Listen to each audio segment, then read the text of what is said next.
last lesson, we added this advanced title here, header. So now let's just delete this one. And we are going to, we're going to add next, we're going to add alert. Alerts are really great if you want for people to know about something specific about your site. So you choose the type that you want. You can choose, as you choose it here, it changes color.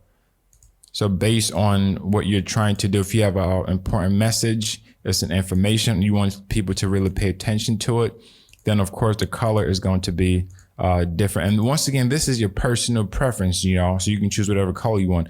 Now, do you want this to be closable? And what that means is that when people come here, do you want them to click on the X to close it? So if you do that, it's going to show this X. So anyone can be able to click it and it's going to close it. Now, if you have a message that you want that to stay on your site, let's say for 1 week without anyone deleting or removing it, then you just disable this for that time being. And you can put your alert title here. This is a special message about Quix page builder, or whatever message that you want to go there. And then once again, with the styles, they're always the same. You can choose the alignment for it. As you click, it goes through. You can choose the heading. We've gone through this before. You can choose the font. You scroll down.